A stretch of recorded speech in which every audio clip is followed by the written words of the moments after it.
സർക്കാർ ഏറ്റെടുത്ത കോഴിക്കോട്ടെ കോം ട്രസ്റ്റിന്റെ ഭൂമി കോർപ്പറേഷനും സർക്കാരും CPM-ഉം കയ്യേറ്റം നടത്തി കച്ചവടം നടത്തുകയാണ് എന്ന ആരോപണം ശക്തമാക്കി കോൺഗ്രസ്.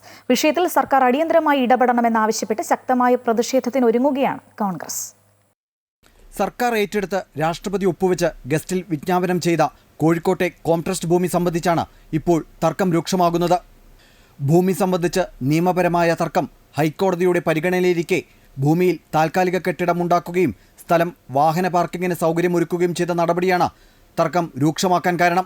കോഴിക്കോട്ടെ കോർപ്പറേഷനാണ് CPIM നേതാവും മുൻ കോർപ്പറേഷൻ മേയറുമായ VKC മുഹമ്മദ് കോയയ്ക്ക് പേ പാർക്കിങ്ങിനും താൽക്കാലിക കെട്ടിടത്തിനും അനുമതി കൊടുക്കുന്നത്. ഇത് നിയമവിരുദ്ധവും സത്യപ്രതിജ്ഞാ ലംഘനവുമാണ് എന്നാണ് കോൺഗ്രസിന്റെ വാദം. കോഴിക്കോട്ടെ കണ്ണായ സ്ഥലം സ്ഥിതി ചെയ്യുന്ന കോം ട്രസ്റ്റ് ഭൂമി തൂക്കി വിൽക്കാൻ ശ്രമിക്കുന്ന സർക്കാരിൻ്റെയും കോർപ്പറേഷൻ്റെയും നടപടിക്കെതിരെ ശക്തമായ സമരവുമായി കോൺഗ്രസ് രംഗത്ത് വരുമെന്നും DCC പ്രസിഡന്റ് K. പ്രവീൺകുമാർ പറഞ്ഞു.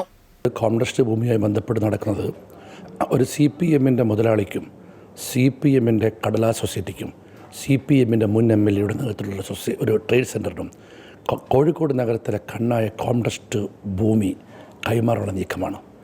ഈ നീക്കത്തിനെതിരെയാണ് ഗവൺമെൻറ് ഈ നീക്കം നിലനിൽക്കുകയാണ് ഗവൺമെൻറ് ഈ ഭൂമി ഏറ്റെടുത്തത്.